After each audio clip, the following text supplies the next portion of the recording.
Okay, welcome back to my YouTube channel. My name is Gabriel Odusanya and I'm also known as Gabitech. And for today we are going to be doing something really profound. It's the 90-day web pen testing roadmap, no BS. So I've been having a lot of people actually asking, and I know that majority actually has this problem of not having a proper roadmap, and I understand how it is, how it can be. It took me about 2-3 months before I could actually come up with a nice roadmap for myself, and here today I am here to share it to us all, and hopefully we'll benefit from this roadmap and to be of high value to you. So after this roadmap, I'm going to be dropping the link in the description below, and also my portfolio website, so you can know more about me and what I do in particular. So without further ado, let's get started on it. Now, the objective is to become competent at finding, exploiting, and reporting web vulnerabilities, and that includes the OWASP Top 10 and the APIs. And we have a recent update on OWASP Top 10 for 2025. You should go check it out. And this is going to have deliverables when day 90. You should have 3 public write-ups, 2 demo videos, 1 published, 1 to pentest sample reports, and your daily redeem should be around 1 to 3 hours. And if you want to go intensive, you can go to 4 to 6 hours per day, but actually 3 hours is enough for a day, for a beginner actually. So the first week, what you can dedicate on, all this actually, if you have 3 hours on each or 4 hours on each, you can actually cover this in a week. And this is it, the fundamentals. You have to know how website works. So you have to know HTTP basics, the methods, status codes, headers, cookies, sessions, and all sort of things you need to know about HTTP and HTTPS basics and all. Then you have the TLS basic and DNS common ports. Yes, you have to know about common ports like the FTP, SMTP, SMB, the SSH, all these ports that are very common, and their port number. It's really helpful. And of course, there's also one in the status code. There are lots of status code. Yes, you have to know a lot of status code. Like, there are a lot of status code, but you have to know the most familiar one. We have the 301, the 200, the 201. We have the 404. We have the 400 and all. You have to be familiar with most of these status codes, and after that you have to get your hands on in Linux CLI essentials. So you have to know how to use Linux machine, you have to know Linux command line. After knowing all this, then then the next one, you can just rephrase on Python. Now the reason why this Python is not there is that Python is not actually a necessity for you to know right now. Yes, I do use Python for my automation, but it's not compulsory to start Python right away. You can skip that part, and if you already know Python before, then kudos to you. And on your Linux, you install and configure your Burp Suite in your Firefox, in your Linux machine, then ffuf, sqlmap, Nmap, even Git. You have to know how to use all these things. Git clone, when you're trying to clone a tool from GitHub and all, you have to know. And then 6 and 7, you make a recap and you go through what you've done on Monday, Tuesday, Wednesday, Thursday, Friday. Then Saturday and Sunday, you can just sit around and go through all what you've learned for the week. Then your second week, you have to know about Burp Suite and Recon fundamentals. Now this is very compulsory. I know some will say you actually have to learn the vulnerabilities before learning the Recon fundamentals, but anyhow is the case, you can go by that or just go by this one. So the 8th, Burp Proxy, you have to know about Burp Proxy, intercept, repeaters. Now these 3 things, you actually use them on a daily basis when you're using Burp. And we have Burp Intruder Basics, Simple Fuzzing, this on the 99th day. Then the browser dev tools, request manipulation.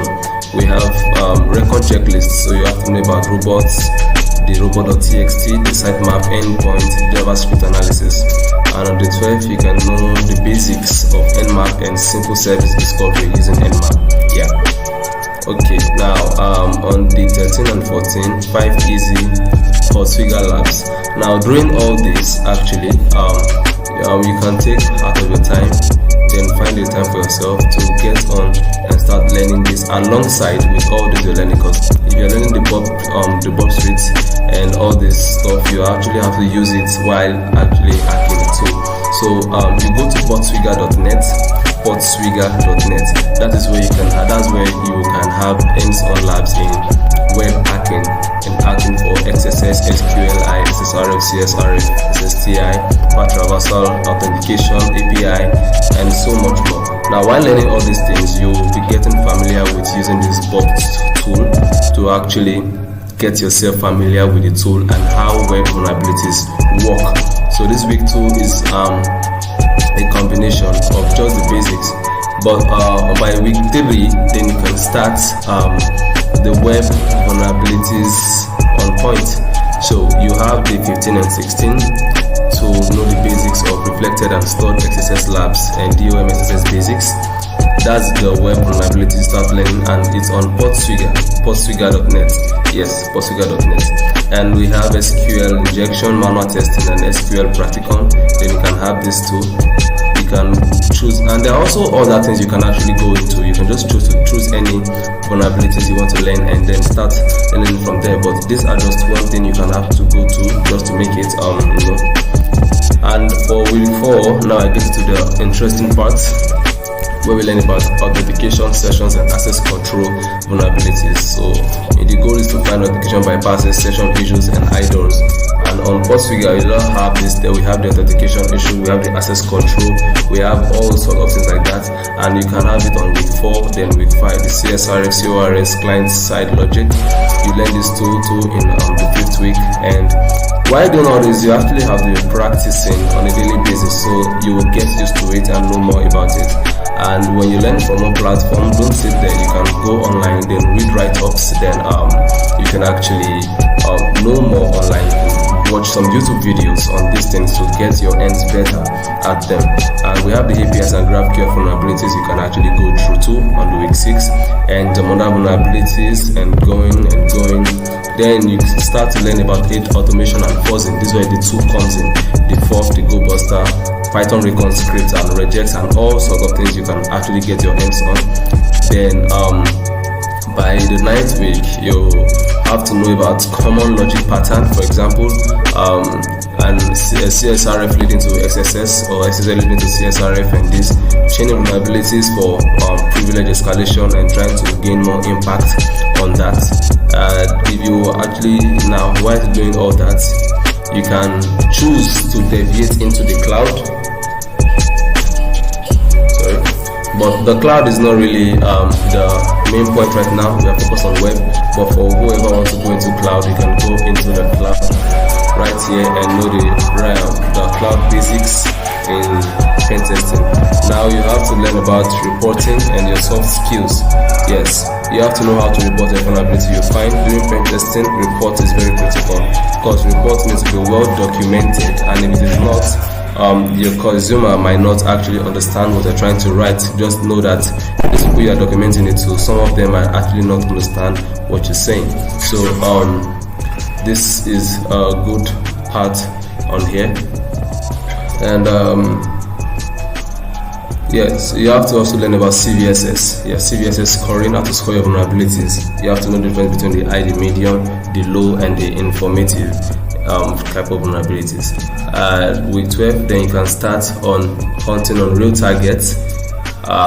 Instead of going into bug bounty, actually. Yes, go into bug bounty. You can go into bug bounty and start with some kind of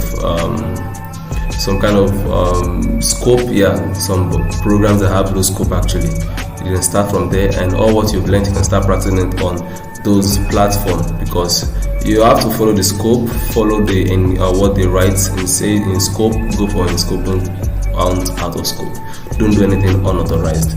Then you can have all this, how you start pushing out your work, write-ups on README, GitHub, and we have Medium, we have Twitter. You can actually post out your work out there, and that's how you get started. So I'll be posting this link, this form link in the description, and you will have your 90 days web pen testing roadmap, and in 90 days you'll be proficient enough to actually be a regular good pen